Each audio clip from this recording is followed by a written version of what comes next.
Halo teman-teman, perkenalkan nama saya Royali Situmorang. Di sini saya akan menjelaskan tentang desentralisasi, dekonsentrasi, tugas pembangunan, dan wewenang pemerintah daerah. Yang pertama, desentralisasi. Desentralisasi adalah penyerahan wewenang dari pemerintahan pusat kepada pemerintah daerah untuk mengatur dan mengurus urusan pemerintahnya sendiri. Tujuannya adalah agar pelayanan kepada masyarakat lebih cepat, efisien, dan sesuai kebutuhan lokal. Dengan desentralisasi, daerah memiliki kewenangan penuh dalam banyak bidang, seperti pendidikan, kesehatan, dan infrastruktur. Contohnya, pemerintah kota atau kabupaten dapat membangun sekolah baru atau rumah sakit tanpa harus menunggu izin dari pusat. Desentralisasi juga mendorong inovasi daerah, karena setiap daerah bisa membuat kebijakan sesuai kondisi dan potensi masing-masing.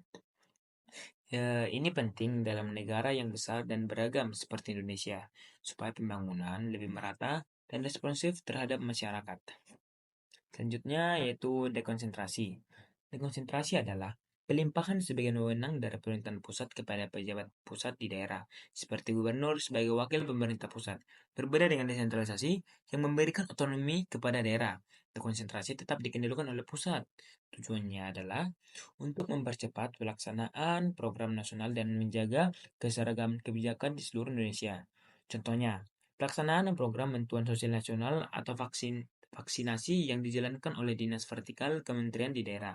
Dengan dekonsentrasi, pemerintahan pusat bisa memastikan program nasional berjalan sesuai rencana meskipun dilaksanakan di daerah. Lanjut, yang ketiga yaitu tugas pembangunan. Tugas pembangunan adalah tanggung jawab pemerintah dalam meningkatkan kualitas hidup masyarakat melalui berbagai kegiatan, baik fisik maupun non-fisik. Pembangunan ini tidak hanya soal infrastruktur seperti jalan dan jembatan, tetapi juga pembangunan sumber daya manusia, seperti pendidikan dan kesehatan. Pemerintahan pusat dan daerah memiliki peran penting dalam menyusun rencana pembangunan jangka pendek, menengah, dan panjang. Contohnya, program pengentasan kemiskinan pembangunan desa dan digitalisasi layanan publik. Melalui tugas pembangunan, pemerintah berupaya menciptakan kemajuan yang berkelanjutan dan merata di seluruh Indonesia. Selanjutnya yang terakhir, wewenang pemerintah daerah. Pemerintah daerah memiliki wewenang untuk mengatur dan mengurus urusan pemerintahan dalam kerangka otonomi daerah. Dasar hukumnya adalah Undang-Undang Nomor 23 Tahun 2014 tentang Pemerintahan Daerah.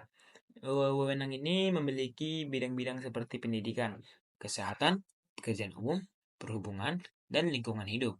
Contohnya, pemerintah daerah bisa membuat peraturan daerah atau perda tentang jam malam untuk pelajar atau pengelola sampah. Selain itu, mereka juga melakukan mengelola APBD, melakukan pengawasan, dan memberikan pelayanan publik yang langsung dirasakan oleh masyarakat.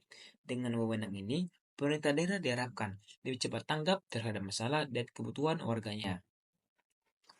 Mungkin cukup sekian.